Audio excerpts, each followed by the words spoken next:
that had been run against her that really bothered her. It was the stuff she had run, the newsletters that she had sent out.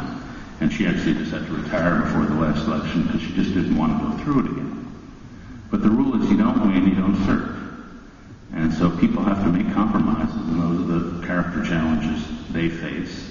And they wouldn't do it if they didn't really want to serve. Believe me, the life of a member of Congress is just not that glamorous. And you wouldn't do it unless you really thought you were doing some good for the country. And so on the whole, I make fun of them, but on the whole, I find members of Congress, well, at least members of the Senate, very impressive on the balance.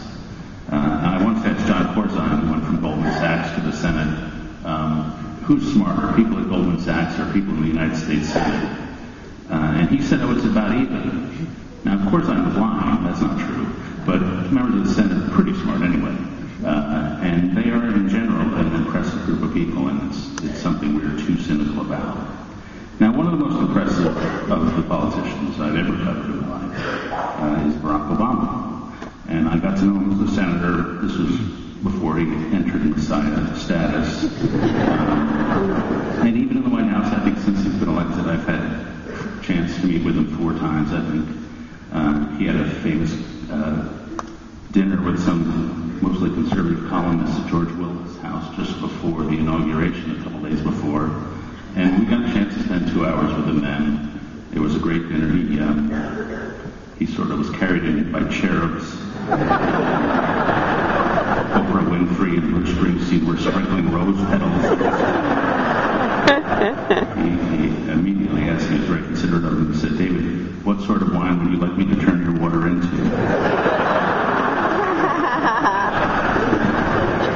And I've had the pleasure of meeting him a few times since then, usually on the occasion when I write extremely critical columns.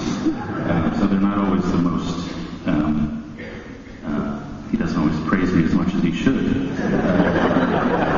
But it's actually a tribute to him that when you write a critical column about him, instead of shutting you out, he thinks he can persuade you. And that's part of what I'll get to.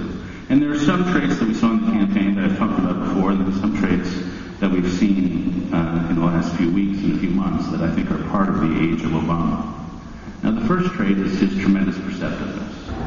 And my story about this occurred a few years ago when he was in the Senate. I was writing some columns attacking the Republican Congress for spending too much money, and I'd thrown a few sentences attacking the Democrats just to make myself feel good. And one morning I got an email from Obama, and he said, David, if you want to attack us, fine, but you're only throwing in those few sentences to make yourself feel good. So I was sort of impressed by that. The second great quality, which was obvious during the campaign, is more obvious now, is his intellectual force. And my story about that was I was interviewing him, this was during the campaign, I was interviewing him at the end of a long day. We were on the phone, and he was tired and cranky, and I was getting nowhere with the interview. So out of the blue, I asked him, do you ever read Reinhold Niebuhr, this 1950s theologian? And he said, yeah, I love Niebuhr. And I said, well, what does Niebuhr mean to you? And he proceeded over the next 20 minutes to give me a perfect description of Reinhold Niebuhr's theology. And as Chris Matthews would say, that's sent a tingle up my leg. Because I'm a big Niebuhr fan myself, and I thought I detected hints of Niebuhr in some of his speeches. But there are not many U.S. senators who could do 20 minutes of Reinhold Niebuhr off the cuff. A few years ago there was one, and now there's 0. But he could do it, and that shows an awareness of sort of broader issues that are not strictly political. The third great quality he has, which is also obvious and which is still obvious, is tremendous self-control.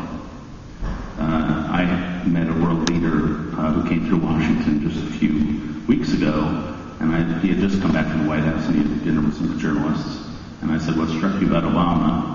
And the guy who was a world leader in a major country said, I would be just scared out of my mind if I were in that job. And we had a very intimate conversation about leadership, and Obama has no nervousness at all about this. He's convinced that he can do this job, he's good at this job, he's the right person for this job at the right moment. And that self-control and that confidence is kind of striking. During the campaign, if you remember the debates when the candidates candidates would come out on the platform, there were notepads during the debates, and during the Bob Schieffer debate, John McCain came out and wrote the notes the points he wanted to make out on his legal pad. Obama didn't write anything on his notepad, but as Schieffer would ask a question, he would take his pen and draw a straight line just across the paper. And so one of Schieffer's assistants, after the debate, ran up to the podium and grabbed the paper to see what Obama was writing. And it was just a white paper with one straight line after another. And that's a level of calmness that I think is typical of the guy. And then the penultimate trait I wanted to mention was his incredible niceness. The White House, as I'm going to describe right now, is this traffic jam of brains. And many people in the White House are contentious. But Obama is an extremely nice guy and does not tolerate unniceness and viciousness among the people around him. And as a result, the White House now, and especially people like David Axelrod, sort of exude a genuine humanity. And that was true even during the campaign. There's sort of a ritual in campaign coverage that when you criticize a campaign, the next morning you get a call from a campaign staffer, and they'll scream at you for being wrong. And with many of the campaigns, they'll call you up at 7 in the morning, and they'll say, you are a complete and utter moron. You don't know what you're talking about. We did not do that wrong. With the Obama campaign, they'd call you up and they'd say, David, we really like you. You're a good journalist. We really respect your work. It's so sad you're a complete and utter moron.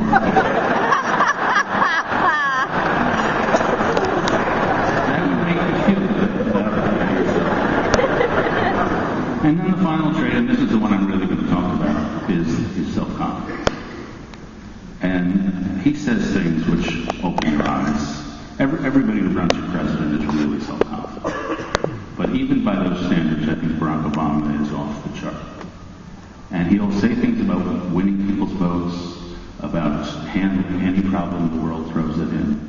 And he'll say he just feels totally confident that he can do it. He can do it alone. And one of the quotes that came out that was published in the press just after the election exemplifies the sort of thing Obama can sometimes say. And it was published by Ryan Blizzard in the New Yorker.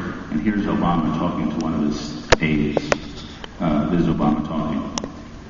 I think that I'm a better speechwriter than my speechwriters. I know more about policies on any particular issue than my policy directors. And I'll tell you right now, I think I'm going to be a better political director than my political director. Well, that's a level of self-confidence. And that self-confidence has translated into what I think of as the dominant theme of the White House in the past couple months. The first, as I mentioned, there is this traffic jam of brains. There are, within the White House, there's now this incredibly overlapping structure of, there's, like say on the economic side, there's the National Economic Council headed by Larry Summers. There's the Council of Economic Advisors headed by Christina Romer. There's another Economic Council headed by Paul Volcker with Austin Goolsbee. There's the Treasury Department with Tim Geithner. These are all four overlapping councils really charged with the same job and competing to do the same things. That is just a recipe for conflict. In the State Department, you have the normal State Department structure with the Secretary of State and the Assistant Deputy Secretaries. You've also got more czars than exist in Russian history. You've got Richard Holbrooke, who's the czar of Pakistan and Afghanistan. You've got Dennis Ross, who's sort of the czar of Iran. You've got George Mitchell. There's just this czar structure. And then the White House, the National Security Council, is very powerful under Jim Jones, and Obama likes to keep things. So once again, you've got this traffic jam of very smart people, all assigned to do the same jobs. And these are phenomenally smart people. If you look at the number of people who graduated from Harvard and Yale, it's like 60 or 70% of the top-level workforce there. My joke is that if we're attacked by terrorists during the Harvard-Yale game, we're screwed because